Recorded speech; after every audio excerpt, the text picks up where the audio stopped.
Percy and the Signal. Percy is a little green tank engine who works in the yard at the big station. He is a funny little engine and loves playing jokes. These jokes sometimes get him into trouble. "Beep, beep," he whistled one morning. "Hurry up, Gordon, the train's ready." Gordon thought he was late and came puffing out. "Ha ha," laughed Percy, and showed him a train of dirty coal trucks. Gordon didn't go back to the shed. He stayed on a siding, thinking how to pay Percy out. "Stay in the shed today," squeaked Percy to James. "The Fat Controller will come and see you." James was a conceited engine. "Ah," he thought, "the Fat Controller knows I'm a fine engine, ready for anything. He wants me to pull a special train." So James stayed where he was, and nothing his driver and fireman could do would make him move. But the Fat Controller never came, and the other engines grumbled dreadfully. They had to do James's work as well as their own. At last an inspector came. "Show a wheel, James," he said crossly. "You can't stay here all day." "The Fat Controller told me to stay here," answered James sulkily. "He sent a message this morning." "He did not," retorted the inspector. "How could he? He's away for a week." "Oh," said James. "Oh!" And he came quickly out of the shed.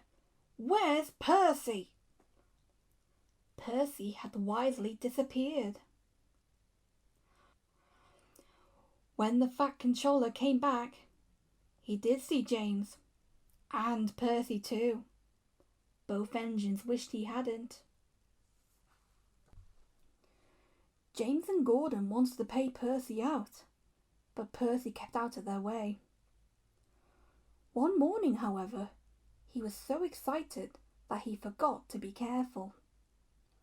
"I say, you engines," he bubbled. "I'm to take some trucks to Thomas's Junction.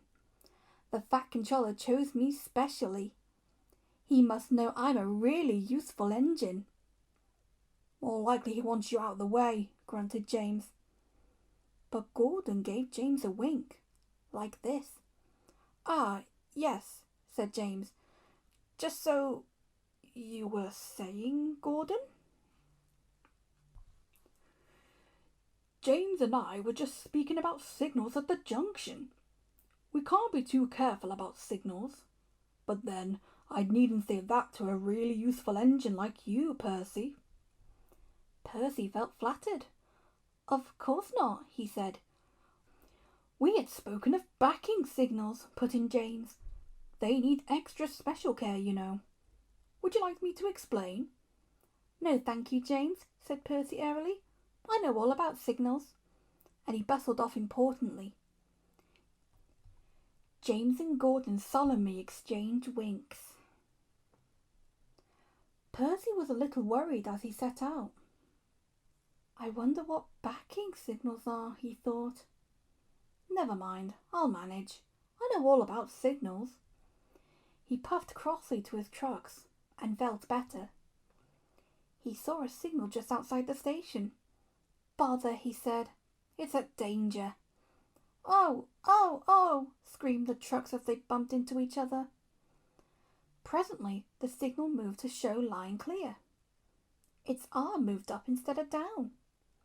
Percy had never seen that sort of signal before. He was surprised.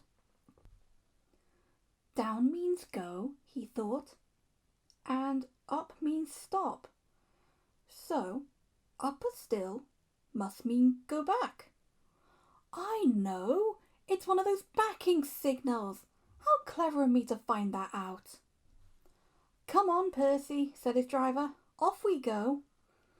But Percy wouldn't go forward, and his driver had to let him back in order to start at all. "I am clever," thought Percy. "Even my driver doesn't know about backing signals." And he started so suddenly that the truck screamed again. "Whoa, Percy," called his driver. "Stop! You're going the wrong way."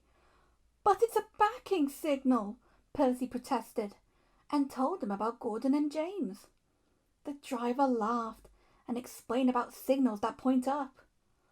"Oh dear," said Percy, "let's start quickly before they come and see us." But it was too late. Gordon swept by with the express and saw everything. The big engines talked about signals that night. They thought the subject was funny. They laughed a lot. Percy thought they were being very silly.